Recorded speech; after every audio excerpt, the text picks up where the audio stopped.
Hello students, how are you? I hope you are keeping fit and fine and doing your task. Okay, पढ़ाई भी कर रहे हैं और साथ में you are a bit of enjoying also. और deadlines तो आ ही रही हैं. So I was just thinking around the corner today that how technology has improved our lives और क्या हमें इस टेक्नोलॉजी की एक्चुअल में ज़रूरत है. और somewhere in the WhatsApp I read about कि 40 साल पहले लोग गांव से शहर आते थे and now the people are heading back to the like leaving the main city towns and going to the suburbs और ऐसी जगहों पे जाना चाहते हैं जहाँ पे पीस आ रहा है. सो मुझे लगा कि कंप्लीटली सारी बातें सही नहीं है एंड आई थिंक ये जो ज़माना है this era is about basically hybrid behavior and it's about how you basically merge into the actual surroundings of you.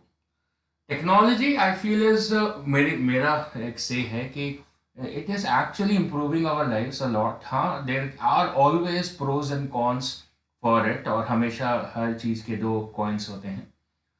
और जहाँ तक हम देखें कि improvement की so everything is becoming so easier in our lives with the help of a touch button or even a voice command. The things can be done and we have smooth faster deliveries. Even Amazon and Flipkarts are working with like lightning speeds. You are getting your stuff delivered you on the touch of a click, and even as I said, a voice command.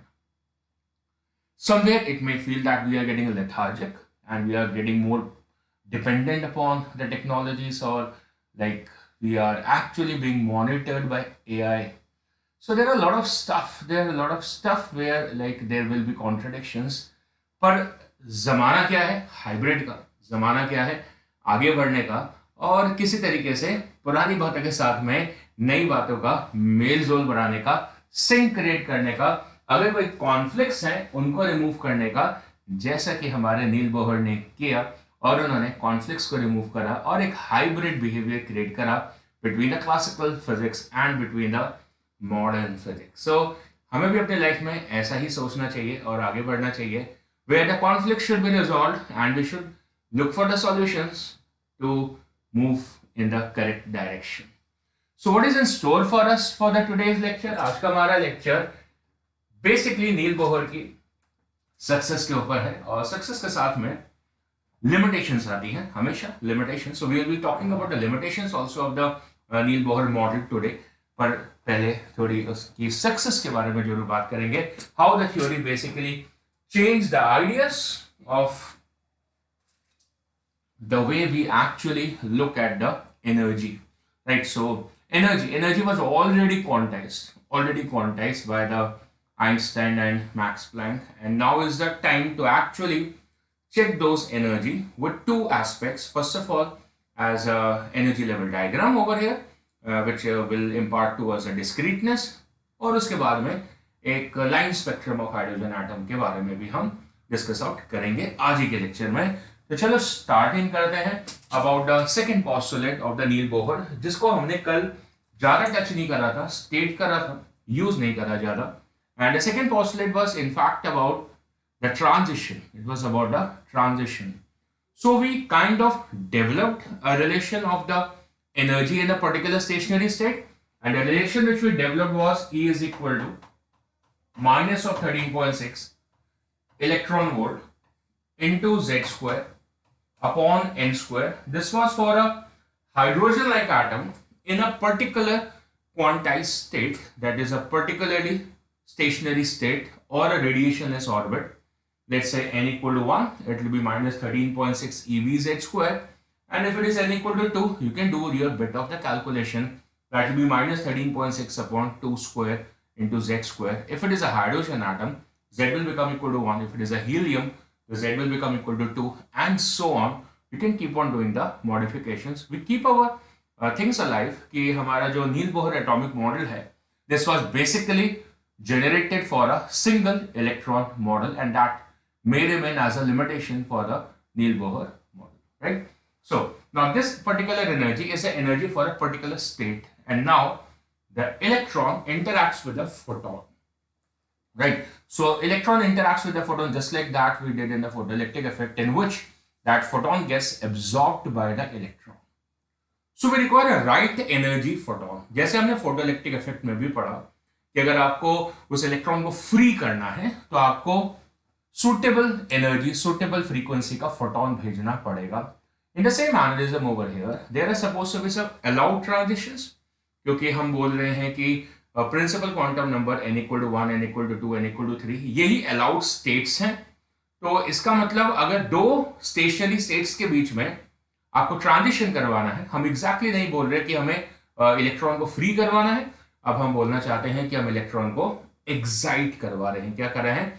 Excite कर रहे हैं. तो उसके लिए आपको excitation potential देना पड़ेगा, excitation energy देनी पड़ेगी. तो वो एनर्जी कितनी हो?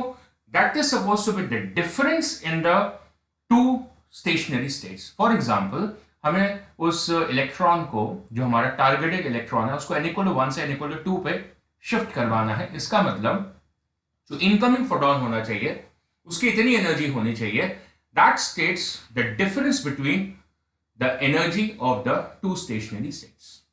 राइट? इसका मतलब E2 सेकेंड स्टेट में कितनी एनर्जी है, E1 फर्स्ट स्टेट में कितनी एनर्जी है, दोनों का डिफरेंस देखेंगे. उतनी एनर्जी का फोटोन अगर आता है तो उस इलेक्ट्रॉन को उतनी सफिशिएंट एनर्जी मिलेगी, और एग्जैक्टली उतनी ही मिलेगी ताकि वो जाके बस ट्रांजिट कर पाए, एक्स्ट्रा एनर्जी ना ले वहां पे. क्योंकि अगर उसके पास एक्स्ट्रा एनर्जी उस ऑर्बिट में आएगी तो फिर उसकी टेंडेंसी होगी एनर्जी को लूज करने की शायद, है ना. और अगर उससे कम रह गई तो फिर शायद वो पहुंच ही नहीं पाएगा. इसका मतलब there is suppose to be a discrete amount of energy, a fixed amount of energy that has to be given to that electron to make a transition, and that's what the second postulate is, that how much energy should be provided, right, in the form of a photon. या फिर reverse, अगर वो electron higher state में stable नहीं है, वो नीचे आना चाहता है, as this will has to be, तो जब वो नीचे आएगा, so it is going to emit the photon of that energy. Which energy? That will be the difference in the two energy states, right? So इसके अलावा नील Bohr theory में कहीं पर भी एनर्जी रेडिएशन नहीं है. मतलब अगर एक इलेक्ट्रॉन कॉन्टिन्यूअस अपने ऑर्बिट में घूम रहा है तो वो डेफिनेटली एनर्जी को लूज नहीं करेगा, because that was the idea of the radiationless orbit. So the energy in the form of the photon is only available during the transition between the stationary states, and that's what the second postulate is, and we are going to use that particular postulate now. So let's say for the first energy state, the E1, that's equal to minus of 13.6 eV into Z square upon N1 square. That means now we are in a particular hydrogen-like atom, and in that atom we have the different stationary states, and within the stationary states it is making a transition. ऐसा नहीं है कि electron helium में से lithium में चला गया, ऐसा बिल्कुल नहीं हो रहा है. So it is basically in that particular atom itself. इसका मतलब Z becomes fixed once you decide that particular atom, and then N is changing. That means the stationary state is changing. So if it moves to another stationary state where the energy stands E2, so that should be minus 13.6 eV and into Z square upon N2 square. Correct? And now when we are talking about the transition, so there is a difference in the energy state. Let's say that is E2 minus of E1, that's equal to, from here, as minus 13.6 eV and into Z square upon N2 square minus of minus 13.6 eV into Z square upon N1 square. That becomes our expression. That's E2 minus of E1. And now we just organize this expression. So that's E2 minus E1. That's equal to 13.6 eV and into Z square. That seems to be 1 upon N1 square minus 1 upon N2 square. Right? So that becomes our expression. And what's that? That's the energy difference. And the photon, which is either getting absorbed or getting emitted from here, is supposed to be having this much energy. That is the difference between the two energy states. And what's the energy of that particular photon? That's equal to h into f. So that's either a emitted photon or absorbed photon, depending कि lower state से higher state पे जाएगा. So in that case the photon will be absorbed, और higher state से lower state पे अगर electron transit करता है, so there is going to be a photon emission of the discrete energy or frequency or wavelength. That's h into f as equal to 13.6 eV और उसको हमने कैसे लिखा हुआ था पहले, एज के नॉट. सो दैट्स के not into Z square and into 1 upon n1 square minus 1 upon n2 square. So we write expression for the frequency from here. So the frequency expression from here will be equal to that k naught upon h and into k naught is of course 13.6 eV, right? So anytime you can place the value for the k naught. इसको हमने कल 1 Rydberg बोला था, right? We said 1 Rydberg as equal to 1 k naught over there. Right, so that's k naught upon h and into z square and into 1 upon n1 square minus 1 upon n2 square. Correctly done. Now I can also write this particular expression as equal to h into c upon lambda. So I should have 1 upon lambda as equal to k naught upon hc and into z square into 1 upon n1 square minus 1 upon n2 square. Right? Just placing the energy as hc by lambda and writing the expression as 1 upon lambda. And now I'm introducing the term which is labeled as k naught by hc. So that k naught upon hc is defined as r, where r is known as your Rydberg constant. Right? And I have the calculations for this particular constant over here. The k naught value we have calculated already. That was 13.6 eV. And divided by h, we know the value for the h and the value for the c, that is 2 into 10 power minus 25 after combining the values. H has 6.6 into 10 power minus 34 and c has 3 into 10 power 8. If you combine that, you get 2 into 10 power minus 25 and that's the value for the Rydberg constant. And if you calculate this particular value further, because 1 eV is equal to 1.6 into 10 power minus 19, so the value for the Rydberg constant will come out to be 109. Or you can write this as 1.09 rather. Okay, first of all, like this, that's a 1.09 and into 10 power 7, or exactly that is 109637370 as your value, right? Right. So that's 1096373703456 1, 2, 3, 4, 5, 6, 7. So 1 0 is out. 1 0 is out over here. So that becomes your value. So it is an easier value to remember over here, which is also approximated sometimes as 1.1 into 10 power 7. And what about the units? What about the units? वो यहाँ से आ जाएंगे. This expression is written as r. So that's r into z square and into 1 upon n1 square minus 1 upon n2 square. That becomes your expression for the wavelength of that particular photon, which is either absorbed or emitted during the transition. And see, this term z is a pure number. n1 and n2 are the principal quantum numbers. So this term must have, that is r, must have the dimensions inverse of the wavelength. So hence this particular value is supposed to be per meter. This particular value is supposed to be per meter, or meter minus 1, that is supposed to be the result. Alright, so I can write this particular value 109637737, that is per meter. Right. So that's the Rydberg constant, and this particular Rydberg constant was one of the success of the Neil Bohr atomic model theory, in which the Neil Bohr was able to generate the value for the Rydberg constant as the Rydberg had predicted in his empirical formula. Right? And we have another formula with us, which is for the wavelength and as well as for the frequency of that absorbed or the emitted photon. Now, as I said in the beginning of this particular lecture, there has to be a correspondence. The correspondence means there has to be a sync between the existing ideas and the newborn ideas. So what is happening in the Rutherford theory, there was a conflict between the previous existing idea and the new existing ideas. So the theory failed, basically. There was a failure of the Rutherford theory. So all these things were of course there in the Neil Bohr and Rutherford's mind. So they had to remove that particular conflict. So how do we do so? How do we remove that particular conflicts? So for that, first of all, Neil Bohr issued a correspondence principle. Now what is that Neil Bohr correspondence principle? That is to basically bridge the gap between the existing idea and the newborn idea. And that's what the highlight of the correspondence principle of the Niels Bohr is. And he took the frequency approach to basically solve the issue. Now, what is that particular thing? Let us check that. Now, that is a Niels Bohr correspondence principle. Let's see that what exactly it says. It says the prediction of the quantum theory for the behavior of any physical system, is a complex statement, must correspond to the prediction of the classical physics. The easy way out, as the predictions of the classical physics are there, and the new physics, which is basically on the quantized behavior or the quantum number, must come to some sync or must come to some conclusion, right? Both are different ideas, but they must come in correspondence or in some conclusion mathematically also. So how it is going to happen?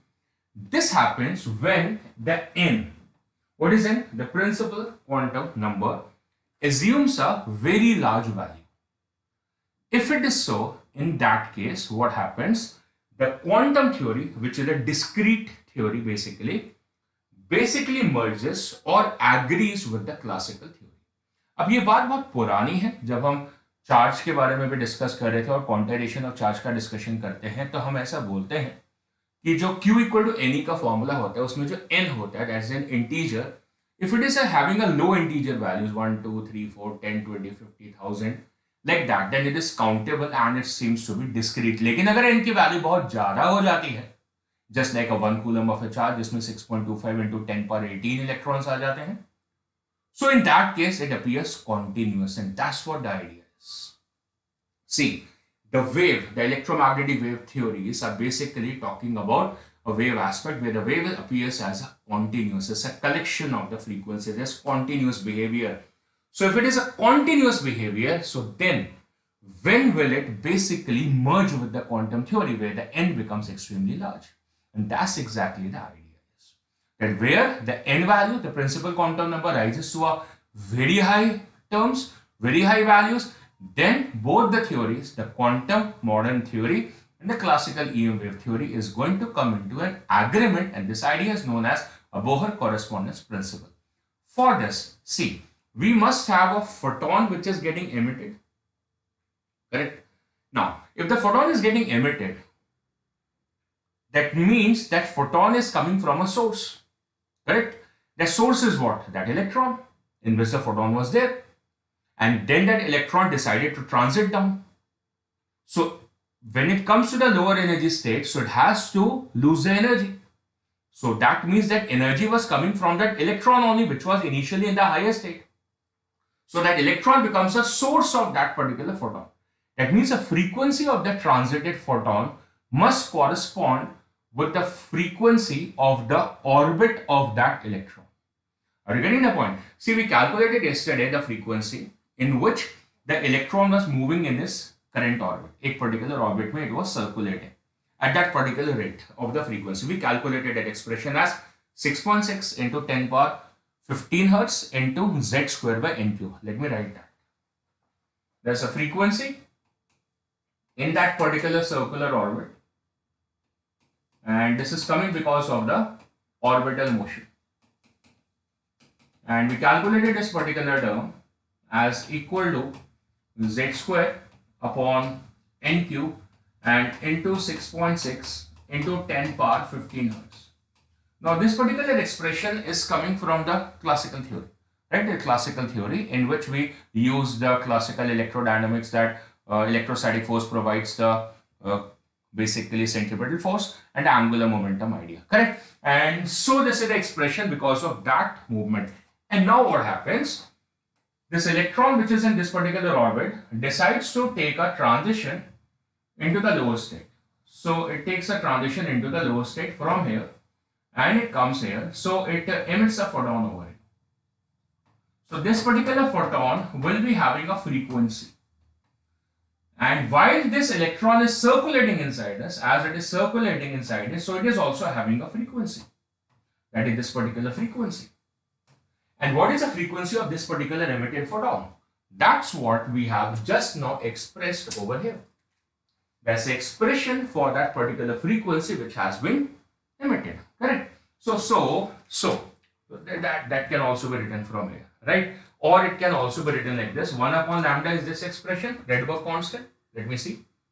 So I can write the expression as 1 upon lambda as r into z square into 1 upon n1 square minus 1 upon n2 square, and I multiplied by c on the both the sides.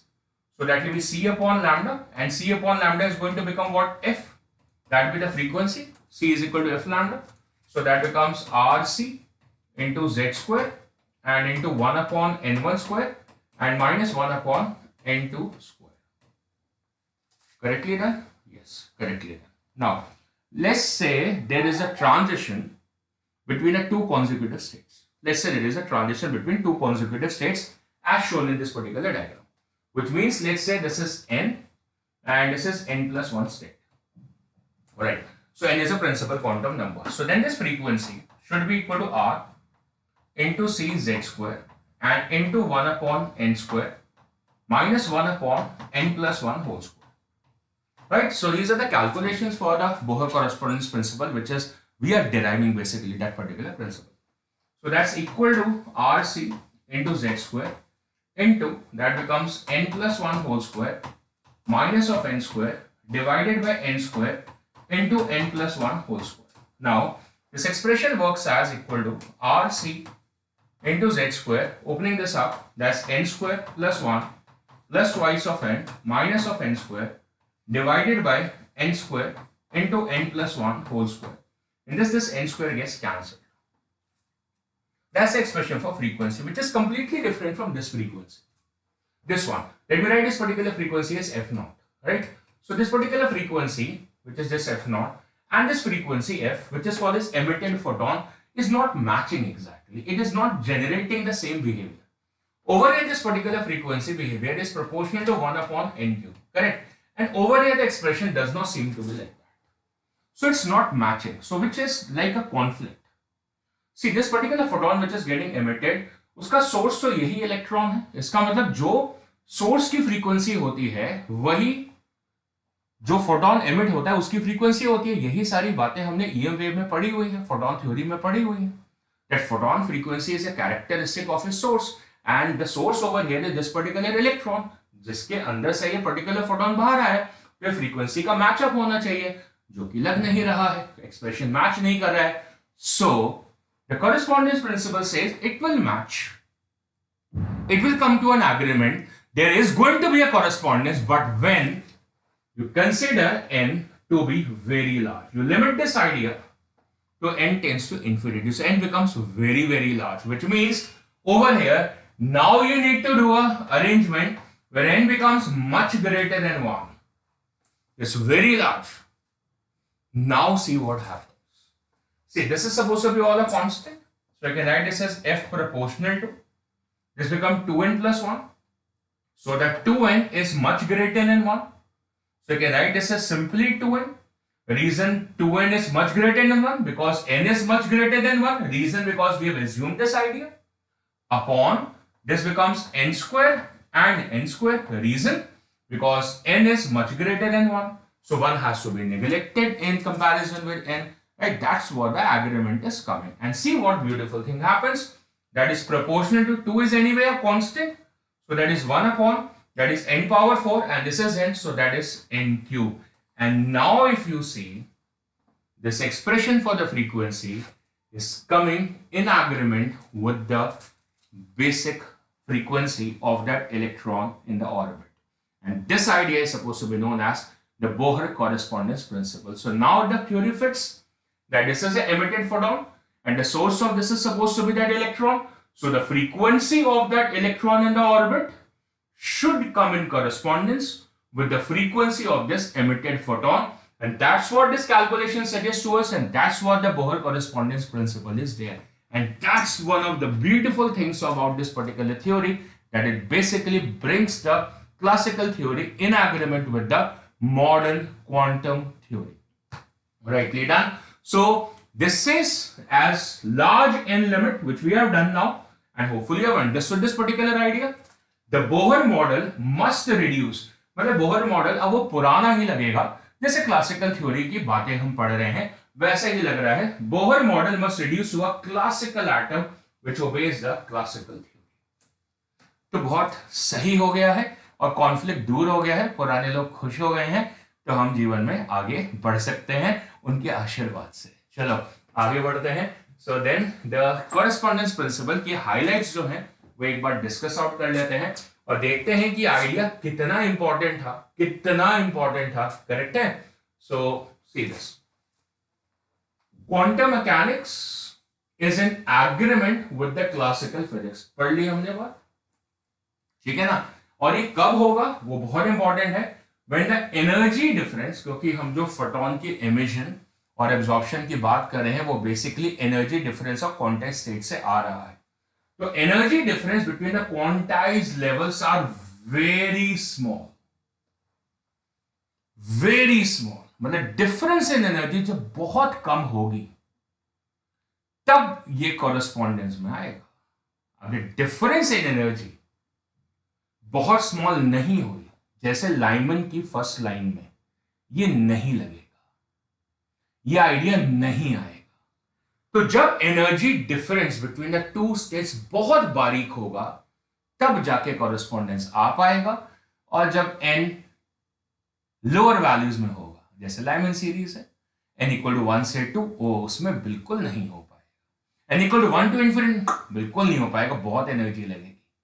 So energy difference बहुत कम होना चाहिए, prime condition है, बहुत ही important condition है। ये idea analogous है, एक threshold की तरह है।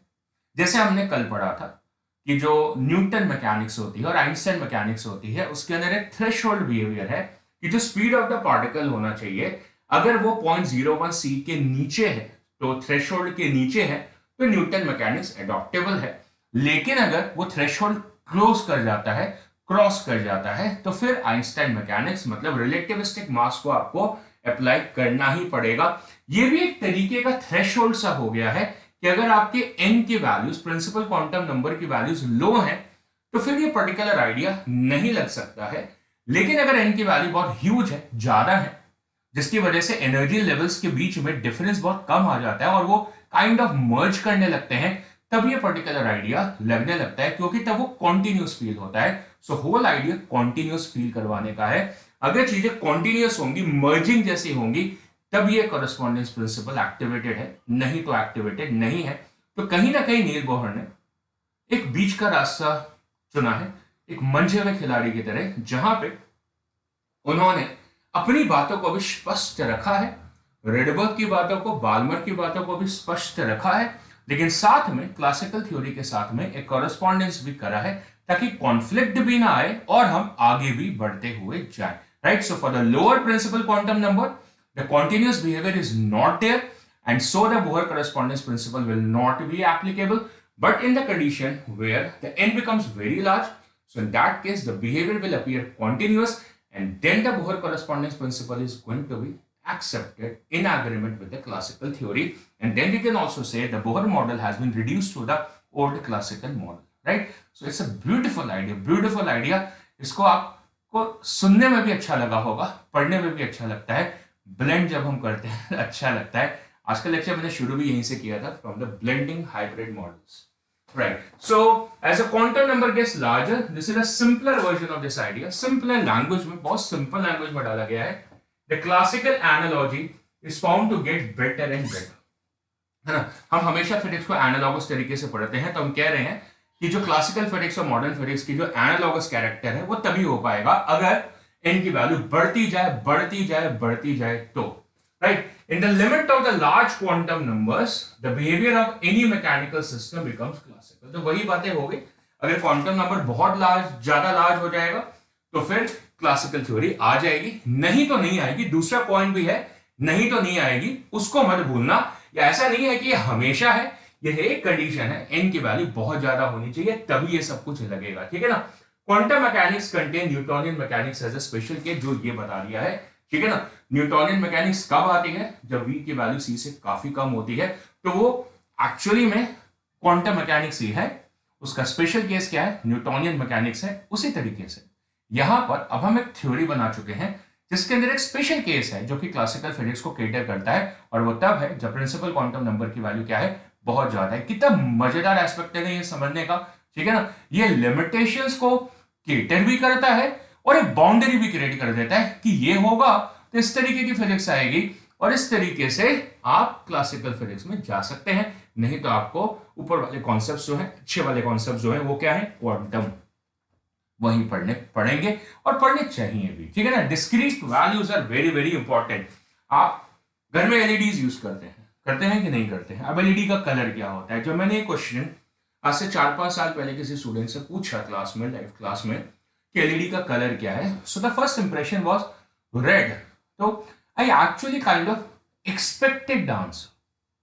I actually kind of expected the answer. Think about 5 years back where LED was not an order of our life, right? It was not an order of our life.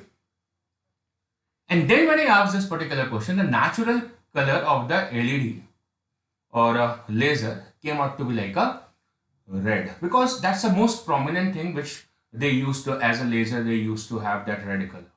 But now we know we can have all the colors in the LED. Of course, we have LED television and LED all around us in all our screens and all.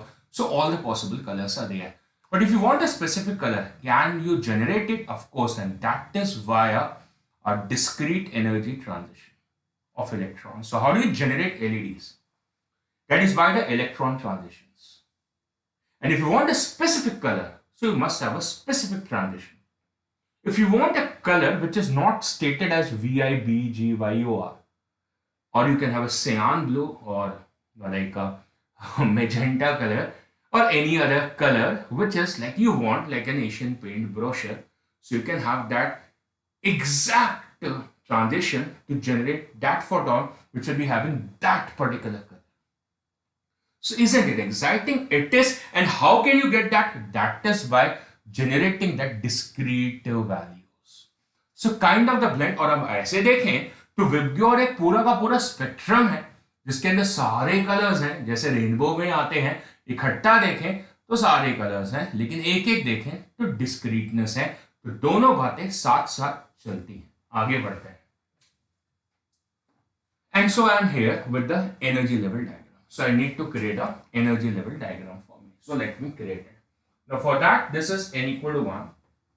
So I have an expression that E is equal to minus 13.6 into Z square upon N square. Now I am writing this for hydrogen atom.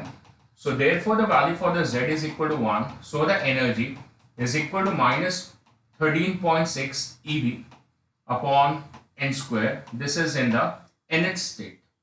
Now if I am writing this for n equal to 1, so this energy becomes as minus 13.6 eV. So energy of this state, that becomes minus 13.6 eV. Now if I am using n equal to 2, so that energy, this is E1, this is E2, so minus 13.6 upon 4, 2 square is 4 eV. So that's minus 4, 3, 12 and 16. So 3.4 eV. So this particular value stands as minus 3.4 eV. Now the gap between these two is pretty large. And so the Bohr correspondence principle must not be applied, because the condition for the Bohr correspondence principle is that the energy gap between the two states in between the transition is there will be very, very small. Very, very small. It looks like continuous. It is not looking like continuous. And in fact, you can draw a line between them. And hence it is known as a line spectrum, because you are actually able to show that length of the line over there. What is the horizontal lines in this particular energy level diagram represent? The horizontal lines in this particular diagram represents the stationary quantized energy states, right? That is n equal to 1, n equal to 2, inner shell, then other outer shell, then outer shell, k element shells, and like that, right? So the horizontal lines represent the stationary energy states. And what does the vertical lines represent? They represent the energy transitions of the electron. And it will emit or absorb a photon. So this is the energy of the emitted photon, because this is all the arrows are down, which means this is for the emitted photon, right? So this vertical line is also for energy. The horizontal line is also for energy, but the horizontal lines are for the energy of the quantized states, and the vertical lines are representing the energy vectors basically, because they have a direction also for the emitted or absorbed photons. Right now it is an emitted photon. If the arrow mark is up, it is going to be an absorbed photon, correct? Or an excited electron, right? So n equal to 3, that's E3 as minus 13.6 eV divided by 3 square, that is 9. If I divide it, what do I receive? That's minus 919. I am doing it video. 46, 9, 5, 45, 10. So 1.51 eV. So this becomes minus 1.51 eV as the value. Further, if I have n equal to 4, then this energy that becomes minus 13.6 eV and divided by 4 square, that becomes 16. 16. So divided. So we divide this particular value. I receive this as 0.8. 16 into 8 will be 8, 6, 48, 128, 80. So 16, 5, 80. So 0.85 eV. So this value becomes 0.85 eV. Now, as you see over here, this particular gap, this gap 13.6 and 3.4, this particular gap is of 10.2 electron volt. Minus it, that's 10.4. The difference over here, subtract it, that's 3.4 and 1.51. So that is 9, right? 9 and 13 minus 5, 8. So 1.89. So this gap is 1.89 eV. So the gap is becoming smaller. And so we have constructed this now closer. The lines are getting closer. So n equal to 2 and 3 are getting closer. So you can imagine now, as you move ahead, this gap is going to get thinner. It's going to become, the energy gap will become smaller. And when it becomes very, very high quantum number, then those energy states will exactly merge and the Bohr correspondence principle will be valid, right? Now, if you do it for further again, for n equal to 5, then you can get E5 as minus 13.6 eV and upon 25, and you divide it and you should get the value. So how much that should be? So that should be minus 0.5. 25 into 5 is 125. 11 left, so 110. Right, so should be 0.54. So 0.54 eV. So the next one is constructed as 0.54 eV. So the line is here. That is for n equal to 5. And the energy for this, that becomes minus 0.54 eV. And if I check the gap, this one, that seems to be minus, the difference is 0.31 eV. Over there. It's a decreasing. If you take n equal to 6 further, then this line will come further closer. It will become further closer. If we take next n equal to 7, the line will get further closer. This is for n equal to 6. This is for n equal to 7.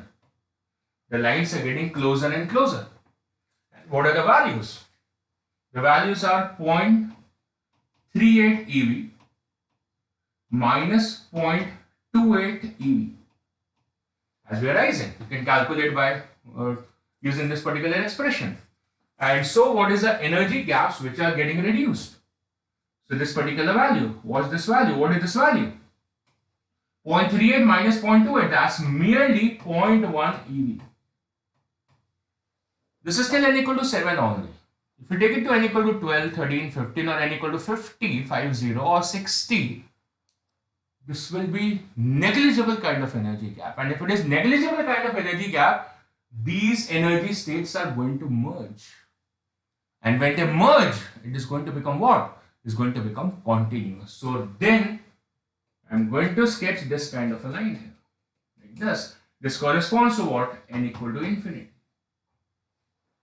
And over here, I will have many such orbitals here. That will be infinity minus 1, right? Infinity minus 2 and so on, where there will be complete mergence. That is a complete merging over here. And if it is a complete merging, it must look like this. That is a complete merge. Like this.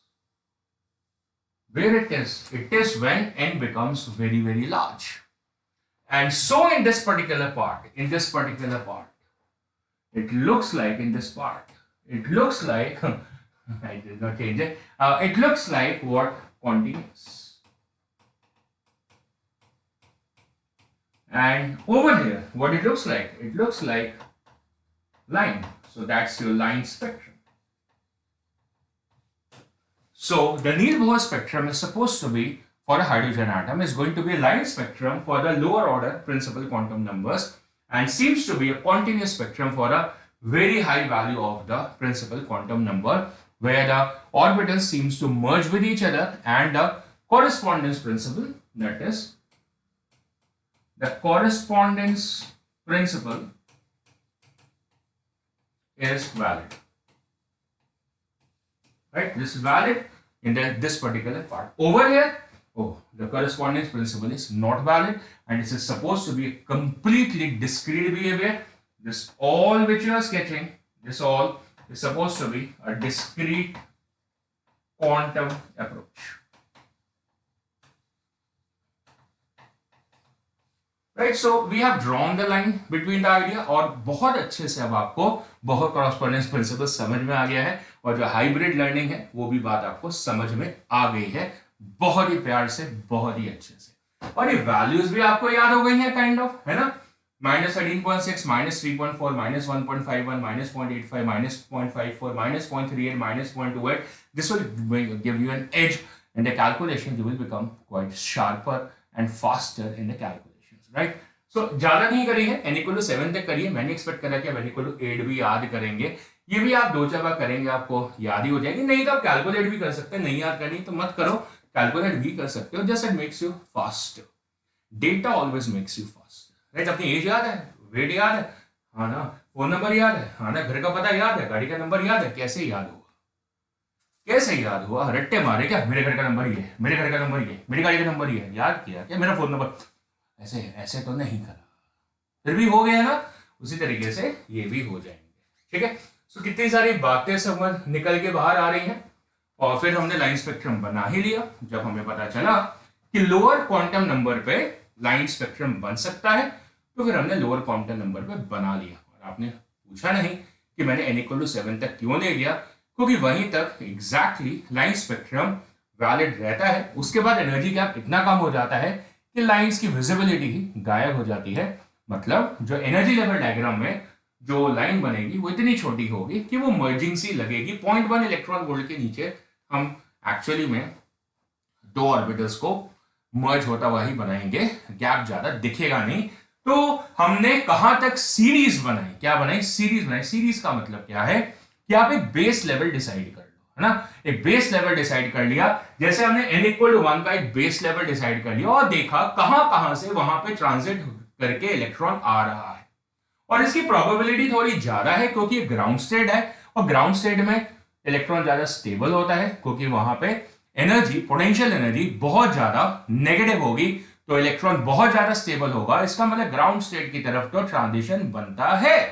तो line in series में वो lines आती हैं जो सारी n = 1 पे terminate होती हैं या n = 1 से ओरिजिनेट होती है. आप दोनों तरफ बना सकते हैं, इसको रिवर्स भी बना सकते हैं और इस तरफ भी बना सकते हैं. This is basically holding the transition. ये आपकी पहली लाइन है, दिस लाइन. ये -13.6 हमने चेक करा था अभी, ये -3.4 कैलकुलेट करा था. ये उसकी पहली लाइन है और ये करेक्ट डायग्राम है, एनफोल्डेड डायग्राम है, जिसमें ये गैप समझ में आ रहा है बहुत ज्यादा है. प्रॉपर्ली स्केल्ड डायग्राम है क्योंकि ये जो वैल्यू है जैसे 10.2 eV, ये 10.2 eV है, और ये जो वैल्यू आ रही है ये मियरली 1.89, सही है ना, 9 एकम 10 8 5 14 1.89 eV है. मतलब ये 1.9 ऑलमोस्ट 5 टाइम्स, तो ये इसका 5 गुना, 1 2 3 4 5, प्रॉपरली स्केल्ड अप डायग्राम. समझ आ रही है बात? ये उतना स्केल्ड अप डायग्राम नहीं है, ज्यादातर आपको ऐसा ही डायग्राम बुक्स में मिलता है, लेकिन वो स्केल्ड अप डायग्राम नहीं है, ये प्रॉपर्ली स्केल्ड अप डायग्राम है। समझ आ रही है ना? ये इसका 5 टाइम्स है, नियरली, एग्जैक्टली नहीं, 5 टाइम्स। और फिर अगली देखो, अगला ये पर्टिकुलर गैप देखो, ये कितना है? 1.51 में से 0.85 माइनस करो, कितना हुआ? 15 और 51 51 और 6.66, सो 0.66 ईवी। तो इसका 3 गुना ये है, इसका 3 गुना, सो 1 2 3, प्रॉपर्ली स्केल्ड अप डायग्राम, ठीक है। और उसके ऊपर का गैप चेक करो, ये वाला आपका 0.85 माइनस 0.54, ये आपका 0.31 है, तो ये वाला पार्ट इसका ऑलमोस्ट डबल है, सो 1 and 2, so properly scaled up diagrams है, जिससे आपको समझ में आता है कि एनर्जी लेवल डायग्राम्स को प्रॉपर्ली किस तरीके से बनाना चाहिए। तो ये आपका प्रॉपर स्केच है, ये थोड़ा सा इम्प्रॉपर स्केच है पर चलता है ना, मतलब कोई ज्यादा स्केल अप नहीं है, ये बनाते हैं, इसका मतलब आपकी नॉलेज में 4 चांद है, you know everything about your spectrum analysis, right. Raman series की जो लाइन है उसमें पहली लाइन क्या है? 10.2 EV, ठीक है ना। इसका मतलब 10.2 EV का फोटोन अगर आएगा तो इसका मतलब ट्रांजिशन क्या है? n equal to 2 से n equal to 1, या n equal to 1 से n equal to 2 during the absorption, ठीक है। और जो नेक्स्ट लाइन है दिस वन, ये तो इस लाइन की होगी, इस लाइन की, सो 3 से 1, 13.6 and 1.51, correct, 13.6 and 1.51, so how much it is? That is 12.09. So this line is for 12.09 EV. That's the second line of the lineman. And then I have the third line of the lineman. वो कैसे आएगी? n equal to 4 से ले लो, n equal to 4 कितना? 0.85 and 13.6. So that's 13.6 and 0.85. So that's 12.75. So that's 12.75 EV. So that line is increasing. So energy is increasing. So you require more energized photon to give this electron this transition. So it is a 10.2 electron volt photon which is getting absorbed by the electron in the ground state. It will jump to n equal to 2. If there is a 12.09 electron volt photon, discrete value, if it is absorbed by the ground state electron, it will jump to n equal to 3. And similarly, 12.75 electron volt photon will make this electron jump or excite to n equal to 4. And this keeps on increasing. And so where is the limit? The limit for this line, yellow line, goes from here. That is the limit for this line. Where is the limit for this line? This is coming from n equal to infinity. That's the line. And what is the energy value for this particular line? N equal to infinity, the energy becomes how much? 0. And so what's the energy line? What's the maximum energy line over here? That's 13.6 eV, for which this electron is going to get ionized. So it's going to get ionized. And over here, this is getting excited. So these are excitations energy and this is the ionization energy. So for this, what is the value for the ionization energy? That will be 13.6 eV. And what is this excitation? 10.2 eV. So what is the ionization potential over here? That will be 13.6 volt. If you apply the electricity equivalent potential to excite it. So what should be that for field emission? That should be 13.6 volt. And for this line, what is the excitation energy? That is 10.2 eV. Correct? That's the excitation energy. Reverse line. If we have to reverse the line. ये तो emission है, absorption, excite कराना. So excitation potential should be 10.2. Right? So this is for the Lyman, and similarly you have for the Balmer. Balmer में base क्या है? N equal to 2. Paschen में base क्या है? N equal to 3. Bracket में base क्या है? N equal to 4. The next one is going to be, this is for N equal to 4. The next series is going to be this one. This is supposed to be the P font series where we have En to E5. That is from N to N equal to 5. Right? That's P font. So Lyman, Balmer, Paschke, Brackett, P font, and you can also get Humphrey right above that. Okay, and beyond that there is no point in talking. Reason because the energy gap is going to become so thin. In that case, the spectrum might not look like a line spectrum, and this is known as the line spectrum of the hydrogen atom. And since the lines are down, so this is known as emission spectrum. So what is this? That's the emission spectrum of hydrogen atom.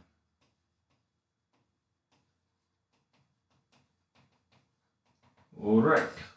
Okay, so a lot of values have been created, and still we need to check upon that what this particular diagram shows.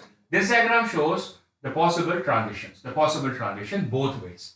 So it's showing very clearly that if it is in this direction, that is known as absorption of the photon, and if it is supposed to be in this direction, that is supposed to be the emission, right? The arrow mark downward, emission, arrow mark upward, that is absorption, and from the ground state, if it is removed, it is known as what? Oh, that's your ionization. Right, so I've explained you all the terms and explained that vertical lines are also representing the energy vectors. Right.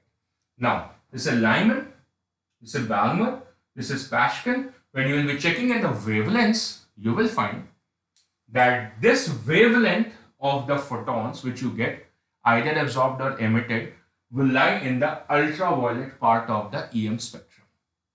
Similarly, when you are gating with the Balmer, it is moreover a visible kind of the spectrum.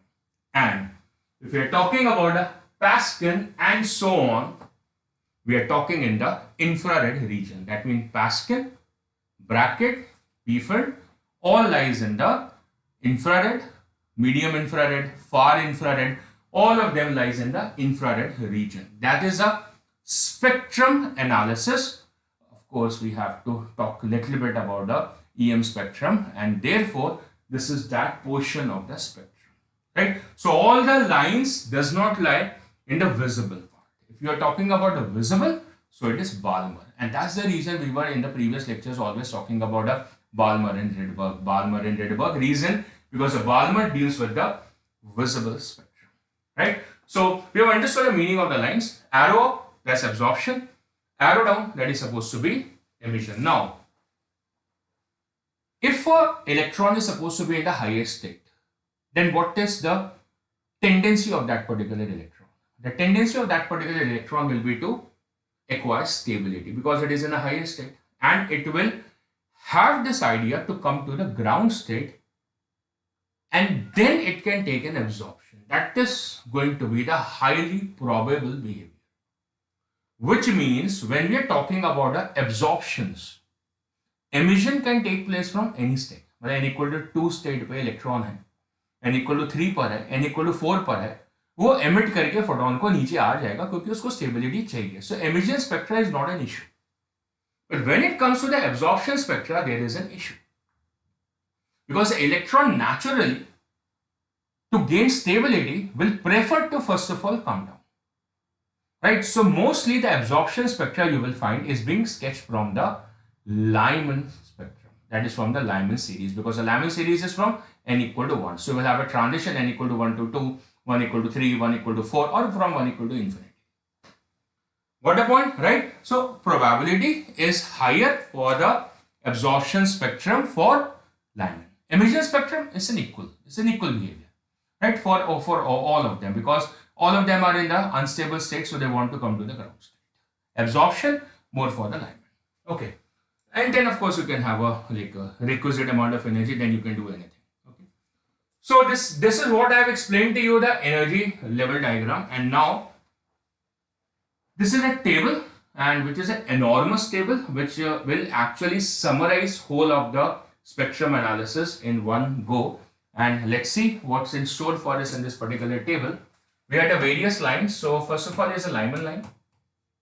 So base for this is supposed to be n equal to 1, and the transit levels are supposed to be 2, 3, 4 and so on.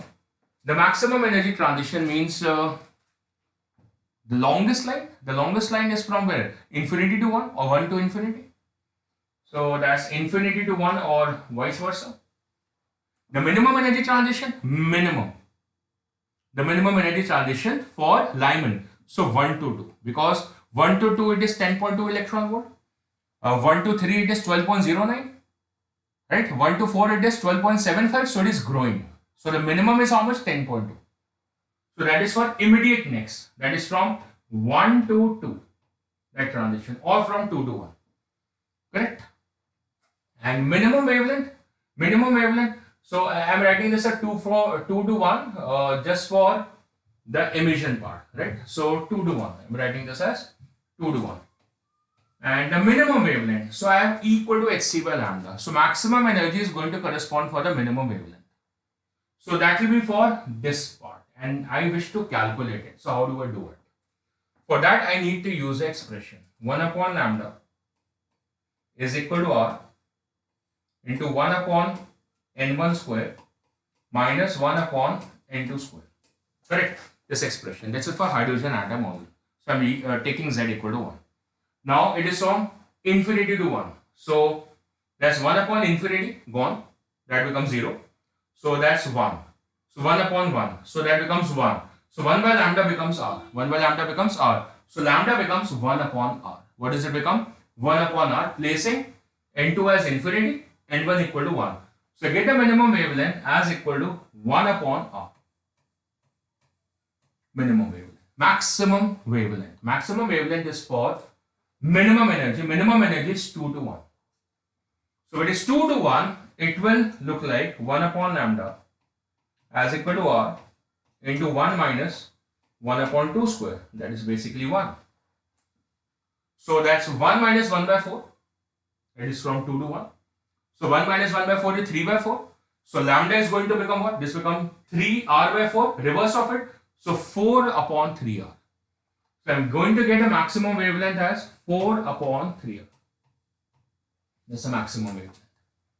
So that means this is the minimum and a maximum wavelength of the photon, an emitted photon, which you can get in the emission spectrum.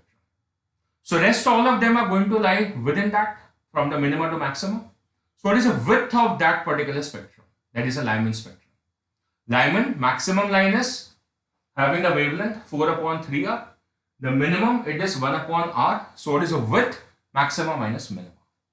So the width, that means lambda maximum minus of lambda minimum.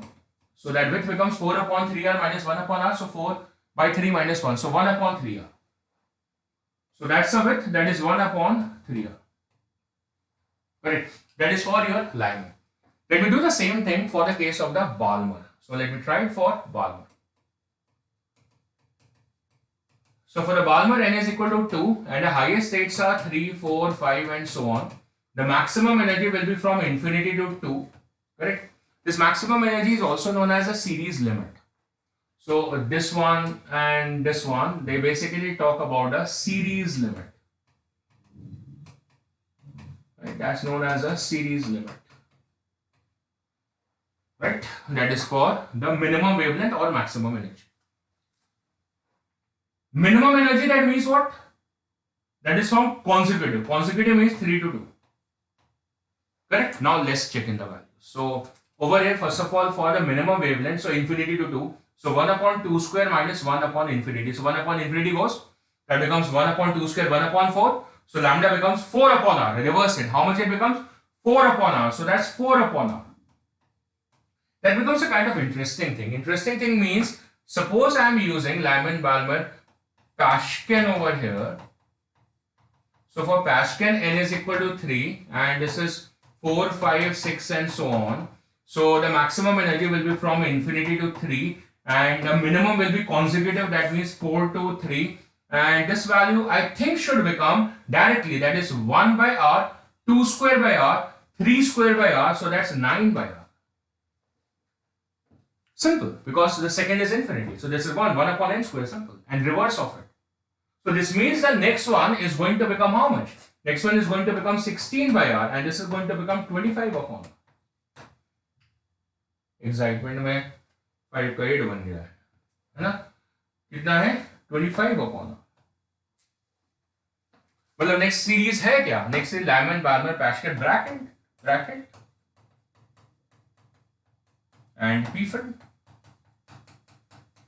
तो table भरने सा लगा है, table भरने लगा है। This is for n equal to 4, that should be 5 6 7 and so on, and maximum line is infinity to 4, consecutive line 5 to 4. Similarly in this one, which color I should pick, black or let's say purple. So n equal to 5, that's 6 7 8, or this is infinity to 5, है ना? This is for the maximum energy line, and for the minimum energy that is 6 to 5, that's a consecutive one. ठीक है, चलो अब इनको calculate करते हैं 3 to 2. So mental calculations, 1 upon 2 square minus 1 upon 3 square. So 1 upon 4 minus 1 upon 9. So 1 upon 4 minus 1 upon 9 becomes 9 minus 4 5. So 5 upon 36. ठीक है, 5 upon 36. So reverse of it will be 36 upon 5r. So this value will become as 36 upon 5r. You can do completely, that is 1 upon lambda as equal to r into, that is 1 upon 2 square, so will be 4, and 1 upon 3 square, that will be 9. So then you can see 9 minus 4 5 upon 36, then reverse it. So you get 36 upon 5, right?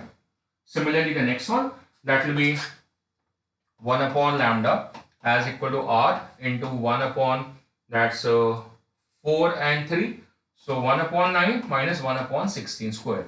So 16 minus 9 7, 7 upon 16 into 9. So 16 into 9 is 144. So reverse of it. So that's 144 upon 7r. That's kind of a trend. 3, 5, 7. I think the next will be 9. I think the next will be 11. This seems to be like that. You can further pick up the trend. 9 times? Right? No? So let's check the next one. So the next one, that becomes 1 upon lambda as equal to r into 1 upon 16 minus 1 upon 25. Right, that's 1 upon 4 square minus 1 upon 5 square. So that's 25 minus 16, 9, which I predicted correctly. And 25 into 16, that becomes 400.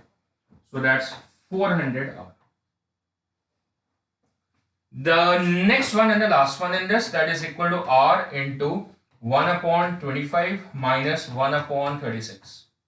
So that 36 minus 25, 11, predicted correctly. 36 into 25. So 25 into 4 is 100 and 100 into 9. So that seems to be 900. So that's 900, sorry, 900 upon 11. So that's pretty much done correctly now. Okay. So that's the minimum and the maximum. Anytime if you want to calculate this in angstrom or nanometer, that you can do so. Why? Because 1 upon r, listen, 1 upon r is having a value 912 angstrom. How much? 912 angstrom. So this value is going to be 4 times of this. So 4, 12, 48. So 3648 angstrom. Right? This value is 9 times of this. So 9 to 18, 10, 82. So 8208 angstrom. The next one, that's 16 times of this. So 16 to 32, 16 1, 16 3, 19, 1, 16 9, 144 and 1, 145. So 1 4 5 9 2 angstrom. Let's try this once again. Let me check this. 912 and into 16. So 16 into 2, 32. 16 1, 16 3, 19. 16 into 9 is 144 and 1, 145. So perfectly correct. 14592 angstrom. And this one, 25 times of this. So 25 into 2, 50. 25 1, 25 5, 33. And 25 into 9, 225. 225 and it not carried on the these 228. So 22800 angstrom. So it is rising. This is rising. This you can check upon the last one also. 25 दूनी 30, 25 से कम 25, नहीं 25 दूनी 50 होता है.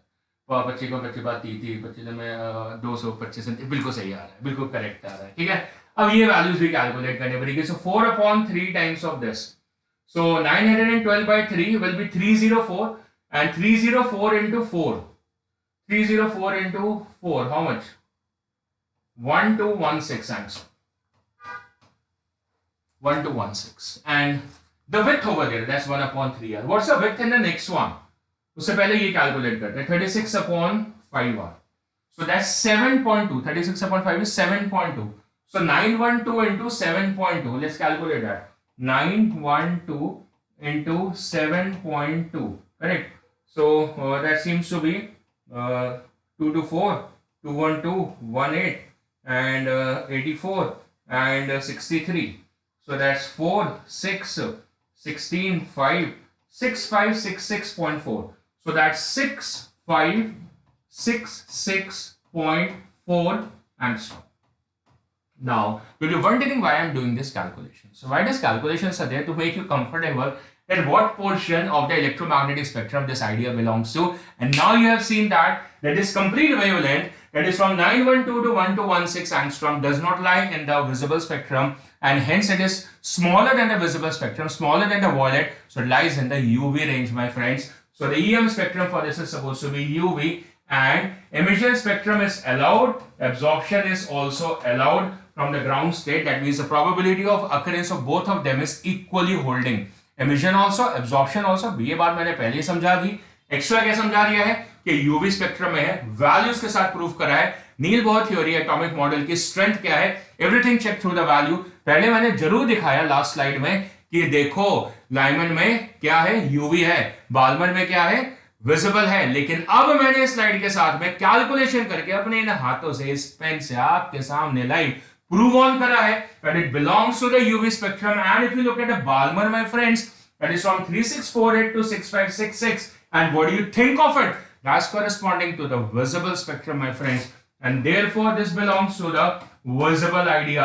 And the more probability of this particular idea is for what? Emission. वैसे भी हम emission spectrum ही ज्यादा पढ़ रहे हैं, तो ये सारा emission spectrum पे ज्यादा केडर होता है, लैमिन में इक्वल probability है, बाकी सब में ये जा रहा है। और बाकी जितनी भी आएंगी वह वैल्यू से चेक कर सकते हो माय फ्रेंड्स। 8208 से स्टार्टिंग है, 8208 से स्टार्टिंग है, तो ये डेफिनेटली विजिबल के थ्रेशोल्ड को क्रॉस कर चुका है, रेड को क्रॉस कर चुका है। तो रेड के बियॉन्ड क्या आता है मेरे दोस्त? That's a infrared, and therefore this is going to lie where in the infrared. और ये तो उससे बहुत आगे निकल चुका है भाई, ये तो 14592 पे निकल गया, तो इंफ्रारेड से थोड़ा दूर हो गया है, सो दैट्स फार इंफ्रारेड पे चला गया है। FIR हो गई है इसकी भाई, है ना, फार इंफ्रारेड पे चला गया है। और इसको अगर देखें तो भाई ये तो बहुत ही आगे, बहुत ही उम्मीदों से आगे निकल गया है, but that is very far infrared range में आ गया। इन शॉर्ट ये सारे इंफ्रारेड है, तो इंफ्रारेड की भी काफी बड़ी रेंज है ना। So this is what the spectrum analysis looks like. And the last thing in this, ये देखो आप कैलकुलेट कर सकते हो, no point in calculating and memorising it, because we wanted basically this particular data to make us realise that which portion of the electromagnetic spectrum this particular lines actually lie on, right. तो वो हमने check on कर लिया, ठीक है। और अब width को चेक करो, विड्थ को चेक करो कैसे, देखो माइनस करो ना इसको, 36/5 माइनस 4, बोलो 36/5 माइनस 4 कितना हुआ? 5 और के 20, 16/5 कितना हो गया? 16/5r, 16/5r, 16/5r मतलब 3.2, ये कितना था? 0.3, ये कितना? 3.2, रफली 10 गुना ब्रॉड है, रफली 10 टाइम्स ब्रॉड है। ये 1/3r है या 16/5r है? So another question for you, my friends, another question for you, plethora of questions, भर के क्वेश्चंस है, भर के न्यूमेरिकल्स है यहाँ पे। देखो मैंने कितना सौखा कर दिया आपके लिए, है ना।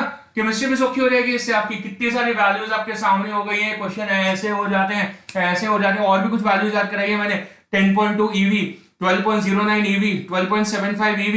अब ये नहीं है कि आपने उसको रट्टा मारना, थोड़ा रिलेट ही हो जाता है, रिलेट ही हो जाता है यार, क्योंकि 10.2 से बढ़ के वैल्यू पिक्चर दिमाग में छप गई ना, 10.2, 12.09, 12.75, ये तो लाइमन की वैल्यूज है भाई, बाल्मर की तो हो ही नहीं सकती। बाल्मर की तो सबसे छोटी 1.89 वाली है कि नहीं है ना, है ना। ये 12 वाली वैल्यू तो मिलती नहीं ना वहां पे, मिल ही नहीं सकती ना। अगर आप ट्रांसलेट भी मारोगे पूरी की पूरी तो 3.4 मिलेगी। 12 वाली वैल्यू ये तो सारी लाइमन की होंगी, तो कितना मतलब पिक्चर देखने से जो हमने देखी, अपने हाथों से बना के वैल्यू खुद कैलकुलेट करके लिखी है ना, उससे देख के समझ में आता है कि हाँ वैल्यू जब आएंगी तो देख के 10.2 अच्छा है, 2 to 1, 2 से 1 ट्रांजिशन है सर, ओके। 12.0 नहीं, 3 से 1 है ट्रांजिशन, क्या बात है सर। अच्छा 1.89 सर, 3 से 2 ट्रांजिशन है। दिमाग चलता है, क्वेश्चन फास्ट होते हैं, रट्टा नहीं मारा है, रट्टा नहीं है, विजुअल इंटरप्रिटेशन है मेरे फ्रेंड्स। खुद करोगे ब्रेन मैप अपने आप बन जाएगा, खुद लिख के ये चार्ट बनाओगे। सर ने बना दिया, मैंने स्क्रीनशॉट खींच लिया, अरे मेरे को आ गया, कुछ नहीं आया तो अनु, कुछ नहीं आया। आपको खुद ये बनाना है, खुद कैलकुलेट करके एक बार लिखना है, फिर देखो आपके दिमाग में कैसे छपता है भाई। तो this value become 10 times of this. So another question which is a cooler question is supposed to be that what is width of the Balmer in comparison with the Lyman. अब पता चले स्पेक्ट्रम बनाया, Lyman ये बनाया, Balmer ये बनाया, दोनों equal width के बना दिए, जीरो नंबर, बाल्मर लाइमन इतना तो बाल्मर इतना भाई, 10 टाइम्स ऑफ विड्थ, 10 टाइम्स। भाई स्केलिंग दुनिया में बहुत जरूरी है। जैसे मैंने बताया था ना अभी पीछे एनर्जी डायग्राम में कि एक स्केल्ड था एक नॉन स्केल्ड था, उसी तरीके से यहां पे भी बुक्स गलती कर जाती हैं, कि आप दोनों को स्केल अप नहीं करते हैं। तो लाइमन इतना है भाई मेरे, इतना सा, बाल्मर इतना है भाई मेरे, 10 टाइम्स है। और ये विड्थ बढ़ती जाती है, यहां देखो 144 पे 7 माइनस 9, 7 इंटू 9 63, 144 में से 63 माइनस करो, बोलो कितना हुआ, 81। सो 81/7 अब 12 टाइम्स हो गया, कितना हो गया 81/7, तकरीबन 12/r तकरीबन।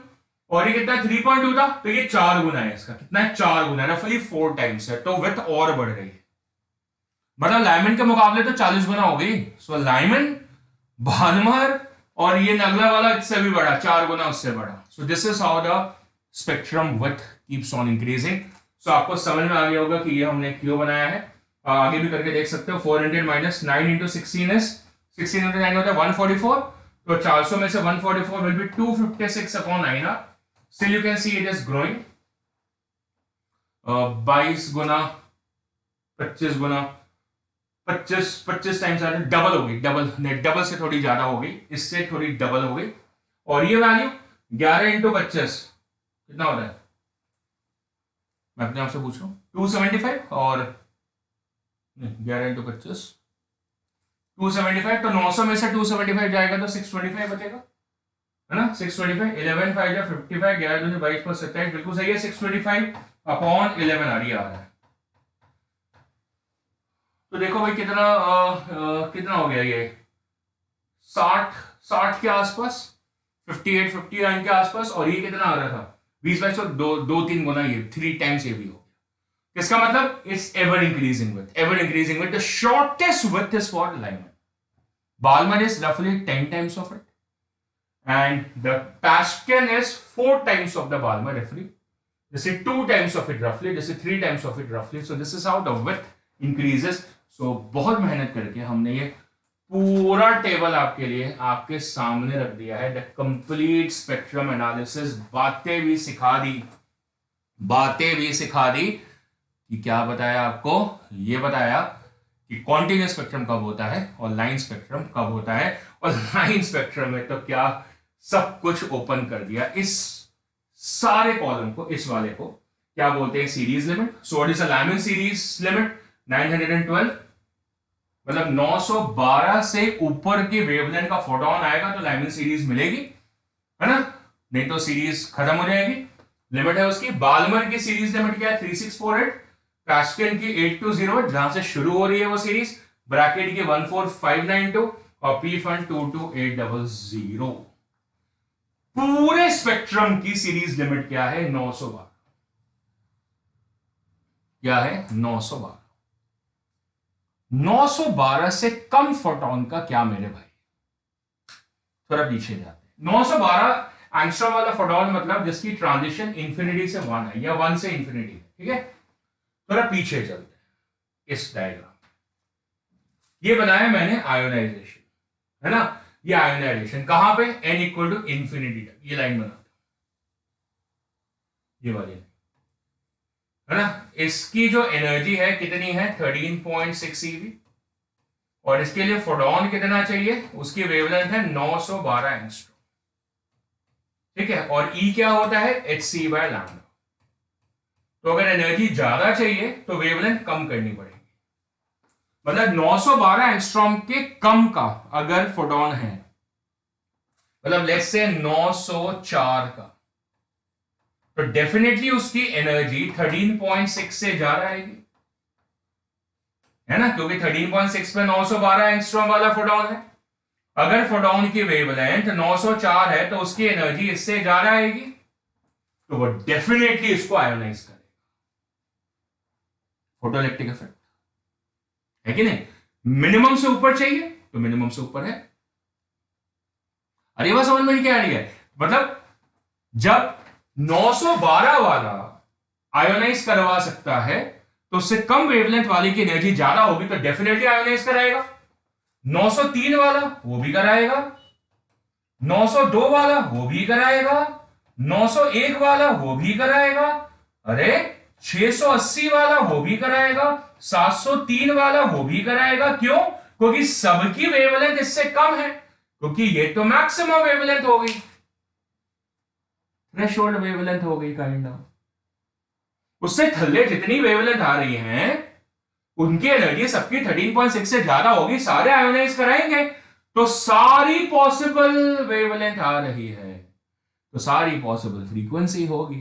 तो स्पेक्ट्रम कैसे दिखेगा, लाइन कैसे दिख सकता है भाई मेरे, लाइन कैसे दिख सकता है भाई मेरे, लाइन तो दिख ही नहीं सकता है। इसका मतलब क्या समझ में आ रही है मेरे दोस्त, सुनिएगा सुनिएगा सुनिएगा, क्या समझ में आ रही है मेरे, इसके एक पीछे जाते हैं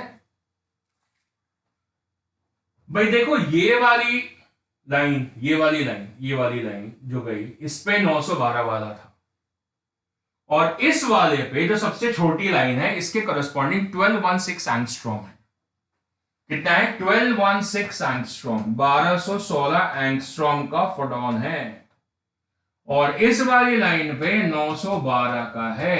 बीच में कुछ कुछ अलाउड है जो कि 912 से 1216 के बीच में होंगे, तो ये वाले हैं, ये अलाउड है, ये अलाउड है, ये अलाउड है, ये सारे अलाउड हैं। सारे अलाउड नहीं है, कुछ कुछ अलाउड है, समझ आ रही है। और मैक्सिमम कितना, 12 से 16, और मिनिमम कितना, 912। लेकिन भाई मेरे अभी हमने जो पढ़ा इसमें 904 के थल्ले जितने भी, मतलब 904 एंगस्ट्रॉम के नीचे जितनी भी वेवलेंथ के फोटोन होंगे वो सारे सूटेबल हैं, वो सारे सूटेबल हैं आयोनाइज करवाने के लिए। तो the spectrum need not to be line any more my friends, and the spectrum is going to appear what, continuous. So 912 angstrom का फोटोनिक थ्रेशोल्ड हो गया है, जिसके बियॉन्ड 912 के बियॉन्ड, देखो देखो देखो, ये सारे फोटोन 912 से ज्यादा के सारे। सो 912 के बियॉन्ड जो है वो सारा लाइन स्पेक्ट्रम में है, उसके अंदर कुछ कुछ है, सारे फोटॉन्स नहीं है, कुछ कुछ है जो कि स्पेसिफिक वेवलेंथ के हैं, स्पेसिफिक एनर्जी ट्रांजिशन के हैं। पर 912 से पहले किसी भी एनर्जी का फोटोन होगा वो डेफिनेटली फोटो इलेक्ट्रिक एमिशन या फील्ड एमिशन जो भी है करवाएगा, जिससे स्पेक्ट्रम कॉन्टिन्यूअस होगा। तो फिर आपको पता चला कि नील बोहर मॉडल में आप दोनों तरीके के स्पेक्ट्रम को एनालाइज कर सकते हैं, लाइन स्पेक्ट्रम को भी जो कि करा हमने ये सारा, और कॉन्टिन्यूअस स्पेक्ट्रम को भी एनालाइज कर सकते हैं। करेक्ट है। और कॉन्टिन्यूअस स्पेक्ट्रम कब होता है भाई, जब वो इन्फिनिटी पे चला गया तो चला ही है ना, आयोनाइज हो गया तो इन्फिनिटी पे चला ही है ना। अब एक्स्ट्रा एनर्जी दी तो काइनेटिक एनर्जी में आ जाएगी, तो फोटोइलेक्ट्रिक इफेक्ट में पढ़ा हुआ है हमने, फिर अब एक्स्ट्रा एनर्जी दोगे तो भाई आयोनाइज तो हो गया, उसके लिए जितनी चाहिए हो गया, और एक्स्ट्रा एनर्जी किस फॉर्म में आएगी, काइनेटिक एनर्जी फॉर्म में आ जाएगी। That's a continuous classical theories. चलो भाई बातें आपको काफी ज्यादा समझ में आने लगी, तो फिर हम स्पेक्ट्रम एनालिसिस कर ही लेते हैं और खत्म भी कर लेते हैं। तो तीन तरीके के स्पेक्ट्रम होते हैं, देखो। एक होता है एमिशन स्पेक्ट्रम, वो कैसे बनाया जाता है। एमिशन स्पेक्ट्रम का मतलब क्या होता है, आप पूरा एक डार्क बैकग्राउंड ले लो, क्या ले लो, डार्क बैकग्राउंड। ये आपने कहां पढ़ा हुआ है, +1 के रेडिएशन आर्टिकल में पढ़ा हुआ है, रेडिएशन में एब्जॉर्प्शन एंड एमिशन स्पेक्ट्रम, ठीक है, जहां पे ब्लैक बॉडी रेडिएशन पढ़ते हैं वहां पे। अब यहाँ पे हाइड्रोजन एमिशन स्पेक्ट्रम है, ये हाइड्रोजन का बनाया हुआ है, हमने सारी थ्योरी हाइड्रोजन की करी, नील Bohr theory is mostly on hydrogen. So black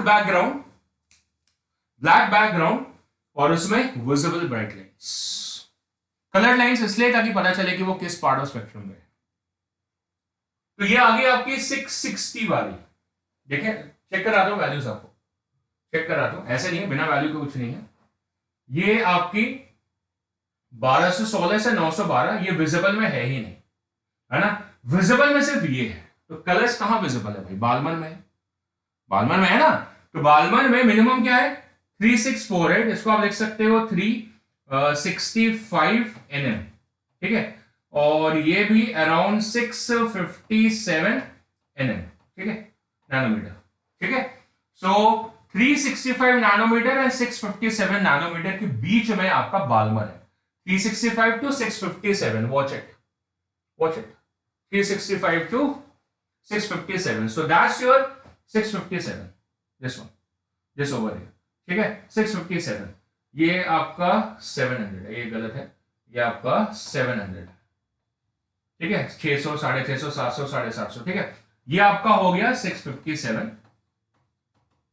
nanometre.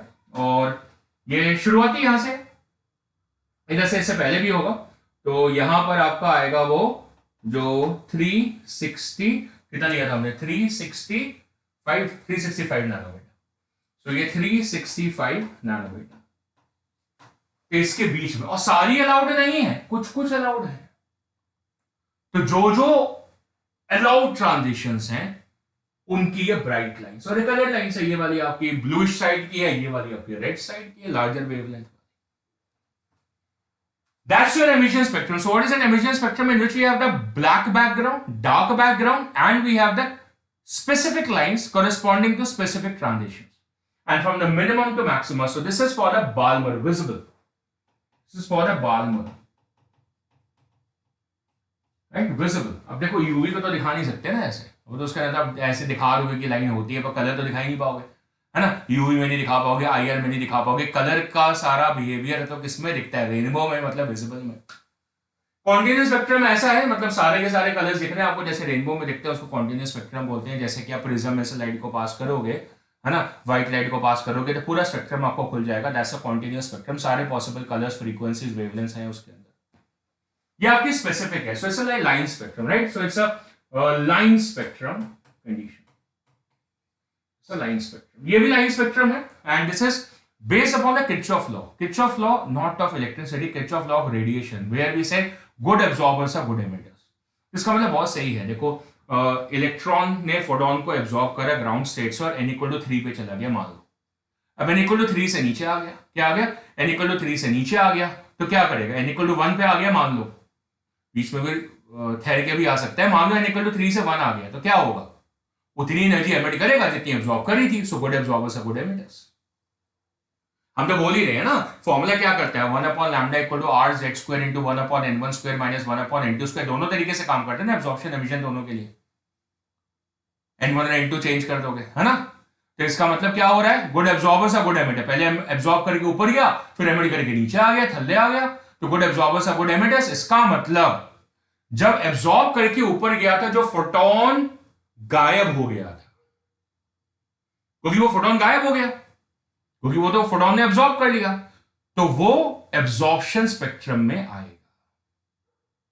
तो वो दिखेगा तो है नहीं, तो इसका मतलब वो डार्क लाइन की तरह होगा, क्योंकि वो तो गायब हो गया ना स्पेक्ट्रम, आपने सारी लाइट भेजी, उसके अंदर से चुन चुन के ये वाले फोटोन इलेक्ट्रॉन ने एब्जॉर्ब कर लिए, क्योंकि उनको वही वाले फोटोन चाहिए थे जिससे वो ट्रांजिट कर पाए उस एग्जैक्ट लेवल पे।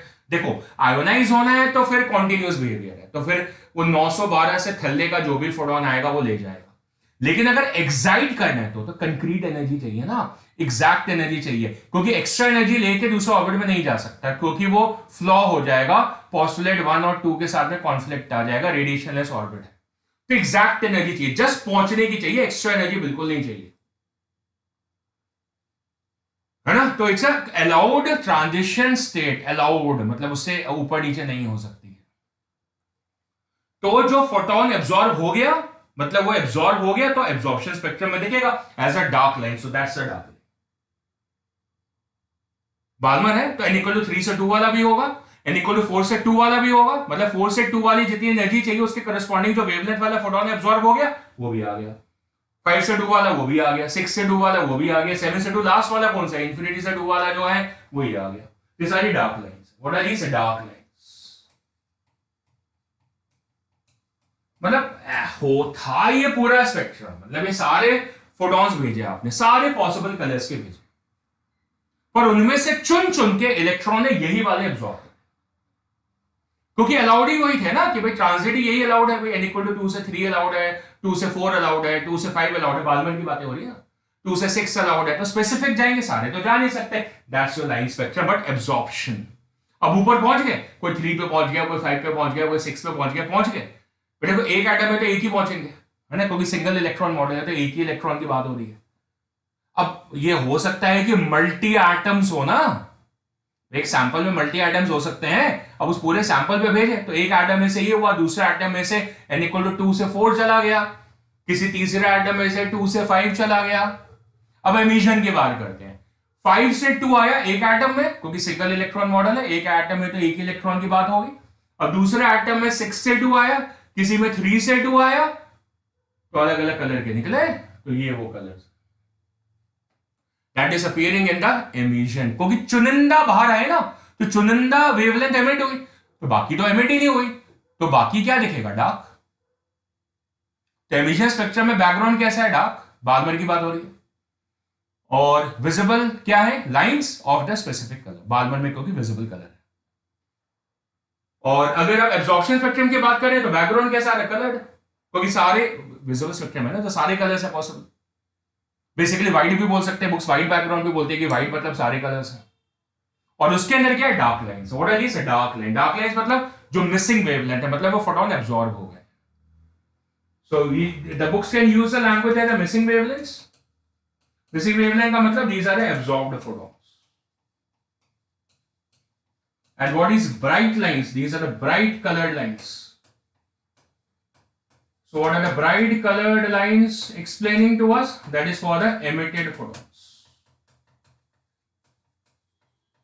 and that explains beautifully the line spectrum, and that's exactly the same thing which I told you.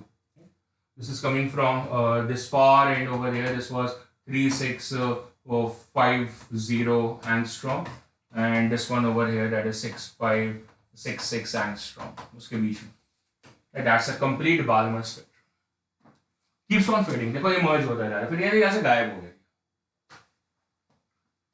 right? So colored lines on the black background जो समझाया मैंने आपको, और black lines on the spectrum background, difference between the absorption and the emission spectrum, and that's what is a continuous spectrum. So this is what exactly it looks like, and this is 912 angstrom. Before this 912 angstrom, what is 912 angstrom, starting of the alignment. Before that you get continuous,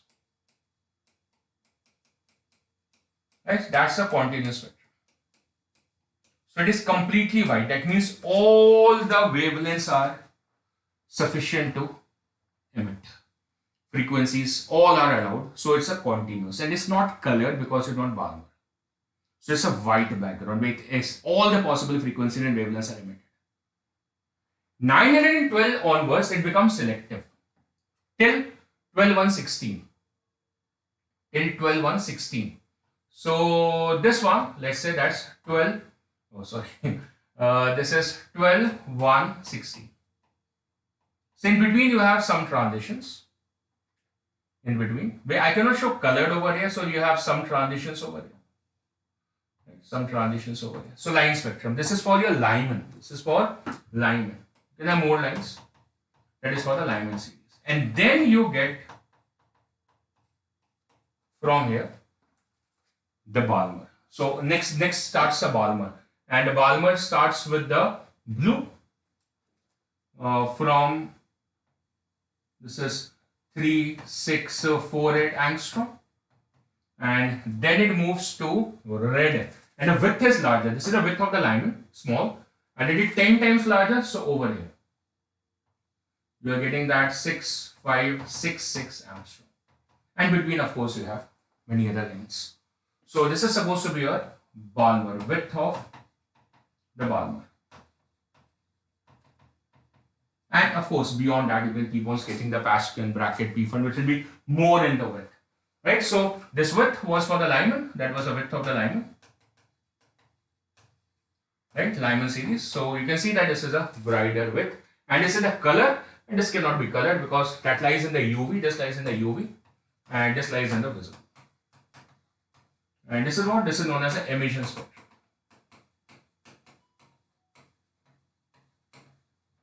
So hopefully the whole of the spectrum analysis is understood by all of us, right? And there is one more thing, that is a number of the spectral lines possible. That's equal to n into n minus 1 by 2. Which means what? Suppose you are in n equal to 4. And that's n equal to 3. Oh, right, n equal to 3, I have sketched closer, let me closer. Right, so let's say this is n equal to 3.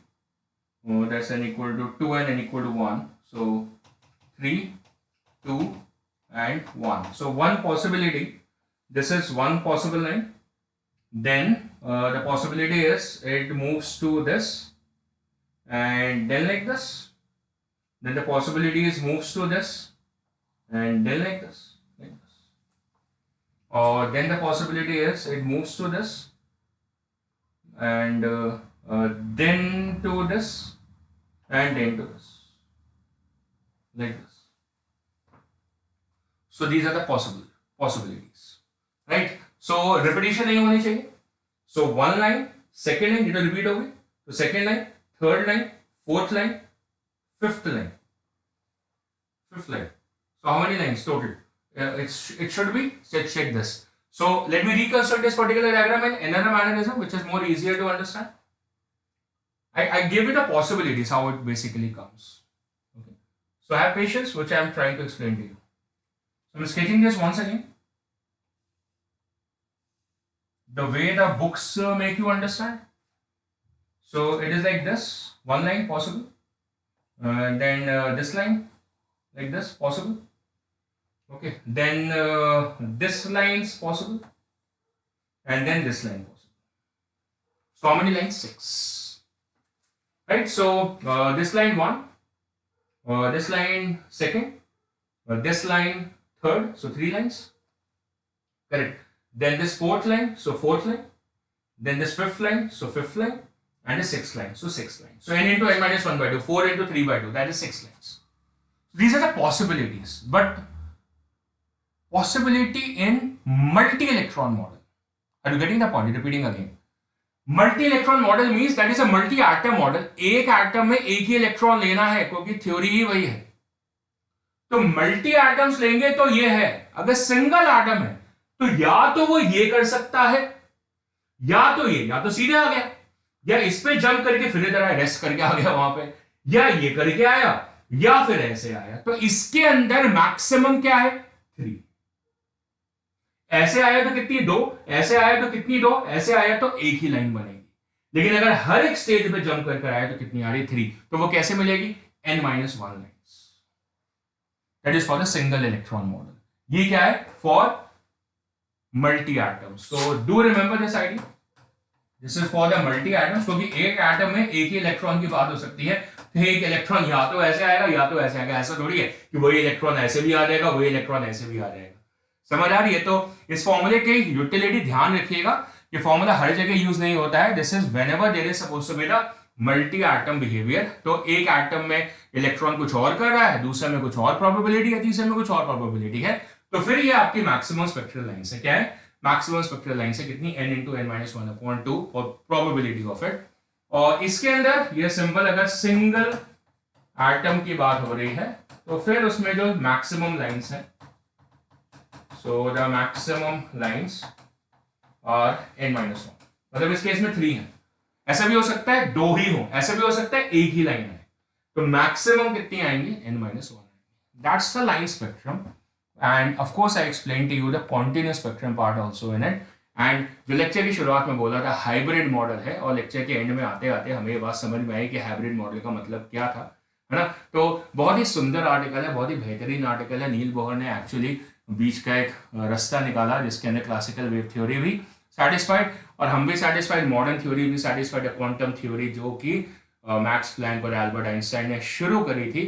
तो ये बहुत आगे बढ़ चुकी है, हम लोग उस टेक्नोलॉजीज को आजकल यूज करते हैं, हाइब्रिड मॉडल में यूज करते हैं, पुरानी बातों को याद रखते हैं, वेव के कॉन्सेप्ट को याद रखते हैं, राइट। लेकिन अपनी डिवाइसेस को कोशिश करते हैं कि डिजिटल तरीके से बनाए, और digital is about quantum, right.